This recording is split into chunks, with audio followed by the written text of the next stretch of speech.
우리 계율의 바다 가운데는 죽은 시체를 용납하지 않는다고 하지만 부처님 계율 바다 가운데는 만약 개를 범했다면 몇 가지 방법이 있습니다.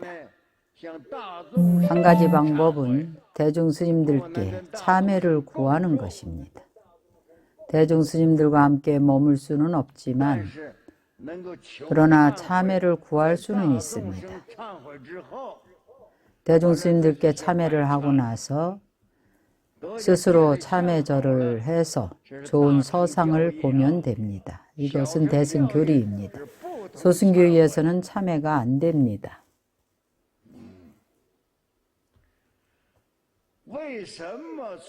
왜 이 단락의 경문인 무위법 가운데에서 부처님께서 반복해서 말법의 필연적인 현상을 설하셨을까요?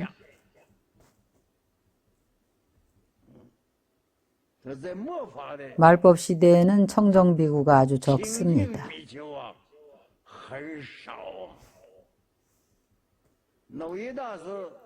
우익대사는 명나라 말기와 청나라 초기 사람입니다.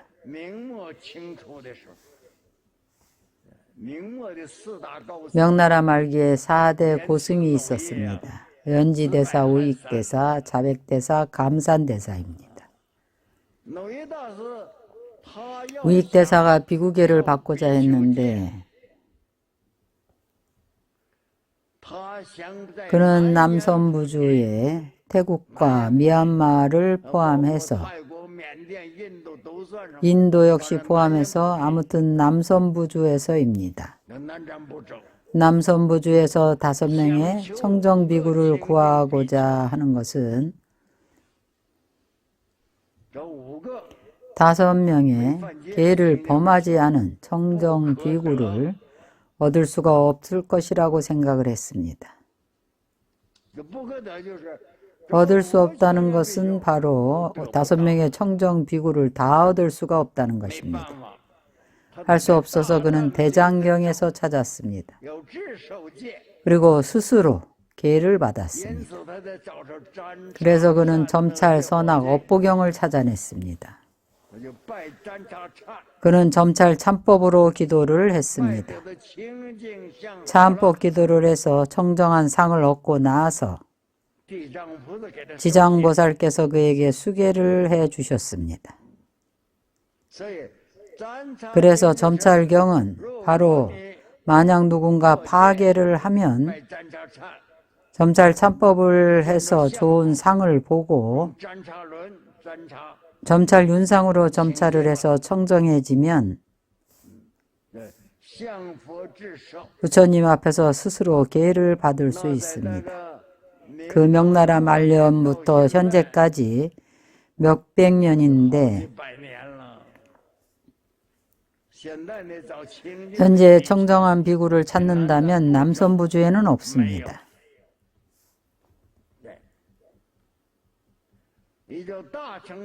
대승법에 의해서 지장 참법을 하거나 양왕참 기도를 하거나 다른 참법을 하기도 합니다. 양왕참 기도는 양모제께서 지은 참회법입니다. 부처님께서 설한 것이 아닙니다. 지장참법은 부처님께서 설한 것입니다. 지장왕보살의 지장참법입니다. 점찰선악 업보경은 부처님께서 설한 것입니다.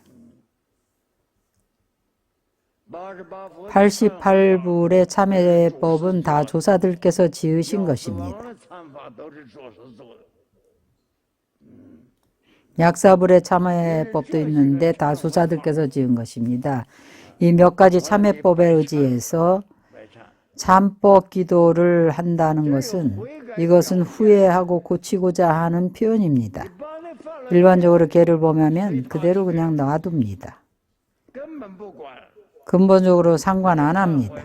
설사 참회를 하더라도 계속해서 범합니다. 그러나 그가 여전히 사람들에게 스승이 되어줍니다. 많은 이들이 그를 의지해서 수계를 받습니다.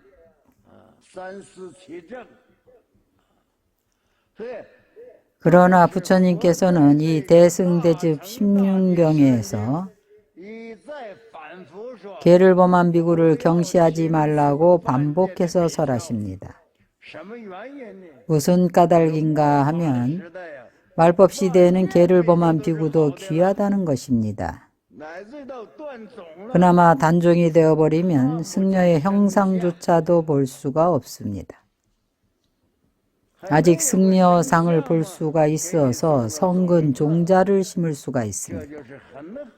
이것만으로도 아주 좋은 것입니다. 대범처나 비유하면 장사꾼이 큰 바다에 들어가서 한 종류의 무량한 생명을 죽여서 그 눈을 빼어 말달라라는 열매에 섞어서 찢고 채려쳐서 좋은 안약을 만드는 것과 같은 것이다. 말달라는 한 식물의 이름입니다. 식물의 열매인데 먹으면 쉽게 잠이 든다고 합니다. 그래서 그것을 취하는 과일이라 하고 말달라라고 이름합니다.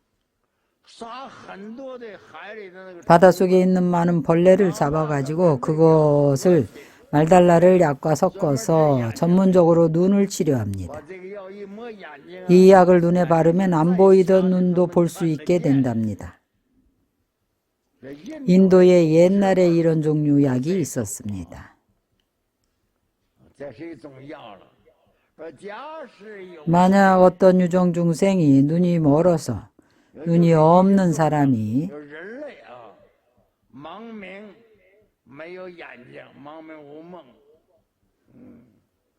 왜냐하면 태어나면서 바로 눈이 안 보여서 생망이라고 합니다. 이것을 약에 배합해서 그것을 눈에 한번 바르면